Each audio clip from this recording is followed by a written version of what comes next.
In this video lecture, we're going to discuss regular expression. So regular expression is basically an expression formed by taking strings and combining them with a set of operators. So basically, it represents our machine in a mathematical way, in an algebraic fashion. Okay, so using the operators that we have discussed in our last video lecture and the alphabet to represent our automaton. That will be regular expression. So these are the operators that we have discussed on our last video lecture. So we have concatenation. So this will be the representation of concatenation in our regular expression. So it could be no symbol, so R1, R2, or a circle between two symbols. And for union, we could use plus or the union symbol. For intersection, the intersection symbol. And clean, we use asterisk. Okay, so it means the string is variable. So it could be not present and it could have lots of symbols. And complement, a bar on top of that symbol. Okay, so for example, we have a language that accepts 0, 1, 2. So the regular expression of this would be just do a union function between 0, 1, and 2. So the result will be regular expression is equal to 0 union 1 union 2. Same as with the second example, epsilon AB. So R, or regular expression, is equal to epsilon plus AB. So we have this union and we have the concatenation between AB. And for the third example, ABB, AB, BBA. So same as with the two examples, it will be under union function. And except this muna, it will be this type of expression could be simplified further, or it could be rewritten in another way so that we could understand it more. Okay. So fourth example, epsilon 0, 0, 0, 0, 0, 0. Okay. As you can see, first string accepted is epsilon, which is no length. Then 1, 2, 3. So it's a variable length of 0. So therefore, this is represented by 0 asterisk. So this is closure of 0. And for the last example, the difference between the fourth and fifth, it didn't include epsilon as part of the accepted string. So if we have this scenario wherein we have a variable length, but epsilon is not part of it, it is considered as 1 plus. So plus means variable in length excluding epsilon. Okay, so that's the difference between asterisk and plus. Okay, so you could use this when you encounter this type of pattern.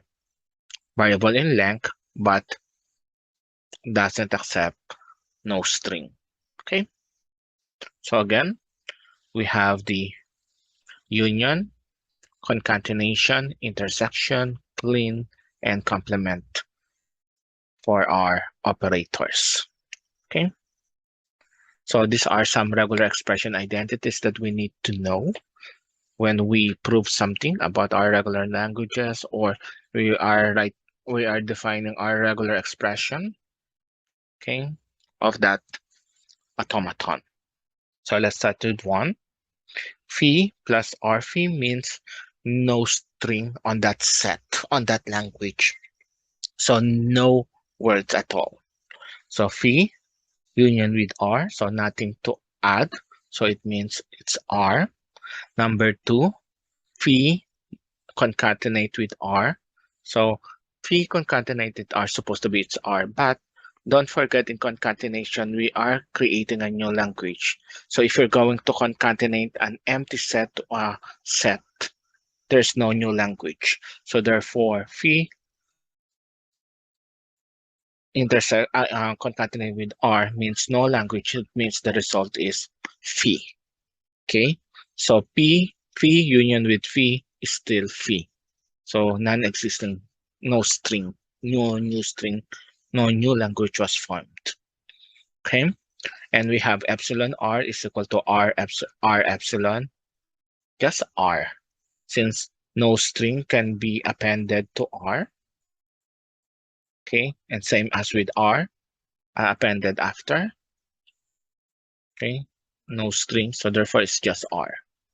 And epsilon asterisk is just epsilon, and phi asterisk could be considered as epsilon since it doesn't have any any words on it.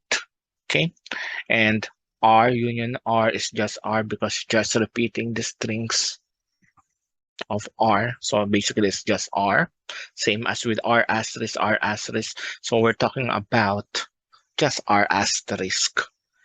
Okay, and for r asterisk is the same as r asterisk r, the same effect. Okay, so what is 7? Basically this is r r plus, wherein it should have at least one one length of 1 in our string. So for example, r asterisk is 0, asterisk is 0, and r is 1. So 1, 1, 0 is just 1. Same as with 1, 0, 1 is just 1. Okay, regardless, the position of r asterisk with r is the same. And r asterisk is just basically r asterisk. And epsilon r asterisk is equal to epsilon plus r asterisk r. And we know that on 7, r asterisk r is r plus. So when we union epsilon to r plus, it's basically adding no string to r variable length, which means it's equivalent to r asterisk. Okay, and number 10, if we have pq asterisk p, it could be rewritten as p union with qp asterisk. Okay, and 11, these are the different forms of union with asterisk. Okay, with clean.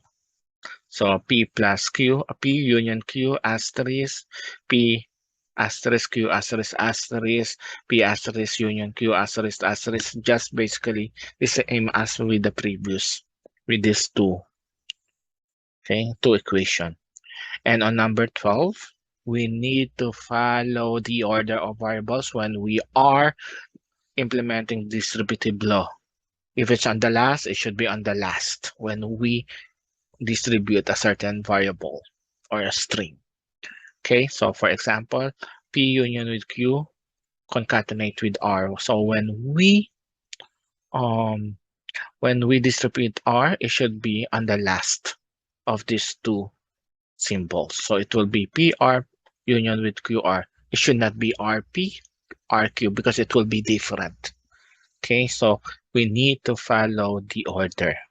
So another example, R concatenate with P or union with Q. As you can see here, R is before PQ, so it should be rewritten. It should be written when we distribute R. It should be written before these two variables. So it will be RP union with RQ. Okay, so don't forget that. So the order means a lot with our string, with our regular expression. If we're going to change the order, it will not be the same with the intended regular expression of that automaton. So be careful with the order. Okay, changing the order means changing the string to be accepted by automaton. Okay, so thank you for listening. See you on the next video lecture.